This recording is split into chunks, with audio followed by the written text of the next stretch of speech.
ಲಿಂಗಾಯತರಿಗೆ MLC ಸ್ಥಾನ ಕೊಡ್ತಾರೆ. ಅಲ್ಲ ಸರ್, ಸಮುದಾಯಕ್ಕೊಂದು DCM ಬೇಕನ್ನುವಂಥದ್ದು ನೀವು ಗಟ್ಟಿಯಾಗಿ ಏನಾದ್ರು ಕೇಳಿದ್ದೀರಾ ಅಂತ ಸರ್? ನೋಡಿ, DCM ಮಾಡುವಂಥದ್ದು ನಾನು ಹೋಗಿ DCM ಮಾಡಿ ಅಂತ ನಾನು ಹೇಳಿಲ್ಲ. ಅವರು ಇವತ್ತು ಸಹ 3-4 DCM ಕ್ರಿಯೇಟ್ ಮಾಡಬೇಕು ಅಂತ ಅಭಿಪ್ರಾಯ ಹೊಂದಿತ್ತು. ಇನ್ನೊಂದು DCM ಬೇಡ ಅಂತ ಅನ್ನೋದು ಅಭಿಪ್ರಾಯ ಇತ್ತು. ಕಡೆಗೆ ಒಂದಾದರೂ ಮಾಡೋಣ, ಅಟ್ಲೀಸ್ಟ್ ಪರಮೇಶ್ವರ್ಗೆ ಇದು ಸಫರ್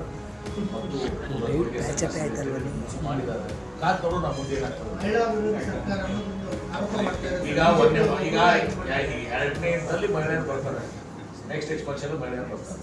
ಸರ್, ಈಗ ರಾಹುಲ್ ಗಾಂಧಿ ಅವರು ಹೇಳಿದ್ದಾರೆ 1 ವರ್ಷದೊಳಗಡೆ ಪ್ರಧಾನಿ ನರೇಂದ್ರ ಮೋದಿ ರಾಜೀನಾಮೆ ಕೊಡ್ತಾರೆ, ಭಾರತದಲ್ಲಿ ಆರ್ಥಿಕ ಸಂಕಷ್ಟ ಎದುರಾಗಿದೆ ಅಂತ. ನೀವೇ ನೋಡ್ತಾ ಇದ್ದಾರಲ್ಲ, ರಾಹುಲ್ ಗಾಂಧಿ ಅವರು ಹೇಳಿದ್ರೆ ಏನು ಸುಳ್ಳಿದೆಯಾ? Petrol rate, diesel rate, gas cylinder rate, gold rate, dollar rate, ಏನ್ ನರೇಂದ್ರ ಮೋದಿ ಅವರು ಮೊದಲು ಮಾತನಾಡಿದಾರಲ್ಲ ಅವೆಲ್ಲವೂ ಸೋಷಿಯಲ್ ಮೀಡಿಯಾದಲ್ಲಿದೆ. 65 ರೂಪಾಯಿ ಪೆಟ್ರೋಲ್ ಹೋಗಿ 100 ರೂಪಾಯಿ ಆಗಿದೆ, 100 ದಾಟಿದೆ. 58 ರೂಪಾಯಿ ಡೀಸೆಲ್ ಇದ್ದಿದ್ದು ಇವತ್ತು 95 ಆಗಿದೆ. ಗ್ಯಾಸ್ ಸಿಲಿಂಡರ್ ಇವತ್ತು ಸಹ 415 ಇದ್ದಿದ್ದು ಇವತ್ತು 1100 ಆಗಿದೆ. ಬಂಗಾರ ತಗೊಳ್ಬೇಡಿ ಅಂತ ಹೇಳುವಂತ ಪರಿಸ್ಥಿತಿ ಬಂದಿದೆ. ಡಾಲರ್ ಬಗ್ಗೆ ಮಾತಾಡ್ತಿದ್ರು, 58 ರೂಪಾಯಿ ಡಾಲರ್ ಇತ್ತು, 58 ರೂಪಾಯಿ ಆಗಿದೆ ಡಾಲರ್ ಅಂತೇಳಿ.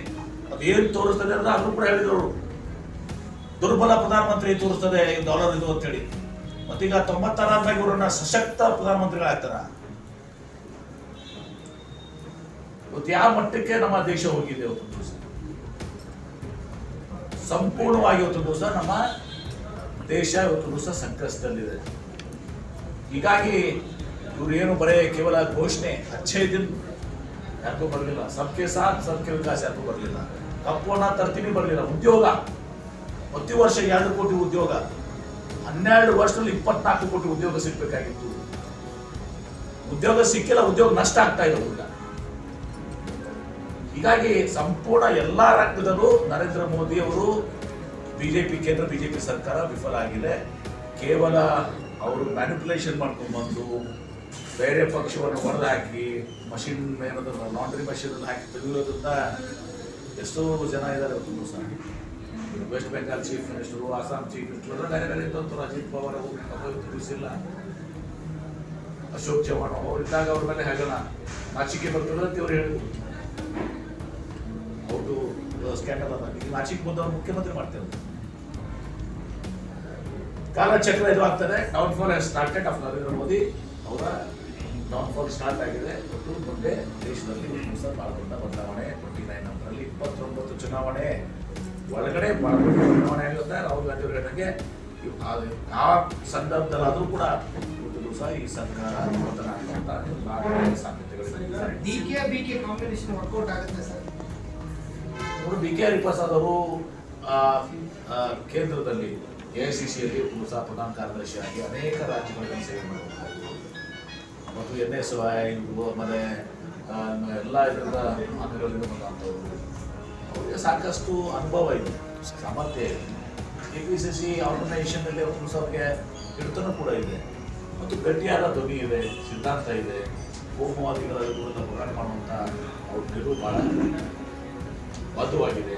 ಹೀಗಾಗಿ ನಾವು ಸಮರ್ಥವಾಗಿ ಒಂದು ದಿವಸ ಈ KPCC ಅಧ್ಯಕ್ಷರಾಗಿ ನಿಶ್ಚಿತವಾಗಿ ಆಗುತ್ತೆ. ಸಿದ್ದರಾಮಯ್ಯ ಅವರ ನೇತೃತ್ವದಲ್ಲಿ ಮಾರ್ಗದರ್ಶನದಲ್ಲಿ DK ಶಿವಕುಮಾರ್ ಅವರು ಮುಖ್ಯಮಂತ್ರಿಯಾಗಿ KPCC ಅಧ್ಯಕ್ಷರಾಗಿ ಹರಿಪ್ರಸಾದ್ ಅವರು, ನಾವು ಪರಮೇಶ್ವರ್ ಅವರು, ನಾವು ಎಲ್ಲರೂ ಕೂಡ ಕೆಲಸ ಮಾಡ್ತೀವಿ.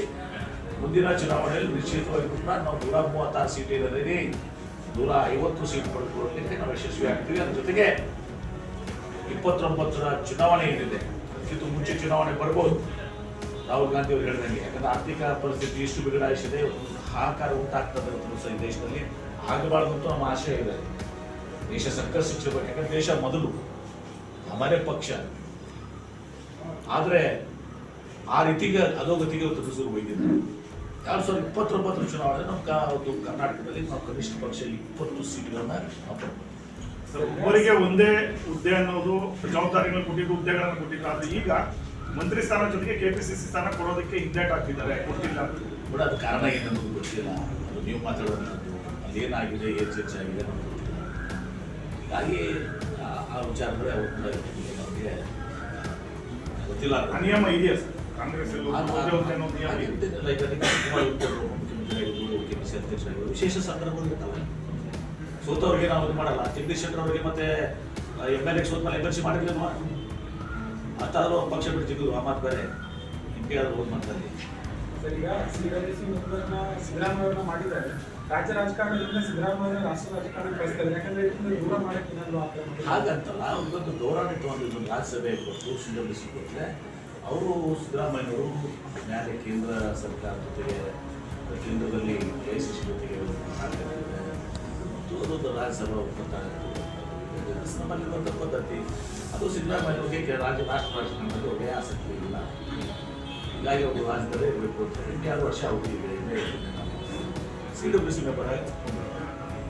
ಥ್ಯಾಂಕ್ ಯು, ಧನ್ಯವಾದಗಳು. If you like this video ಬೇಗ ಲೈಕ್ ಮಾಡಿ, ಕಾಮೆಂಟ್ ಮಾಡಿ, ಶೇರ್ ಮಾಡಿ ಹಾಗೂ ಯೋಯೋ ಟಿವಿ ಕನ್ನಡವನ್ನು ಸಬ್ಸ್ಕ್ರೈಬ್ ಮಾಡಿ.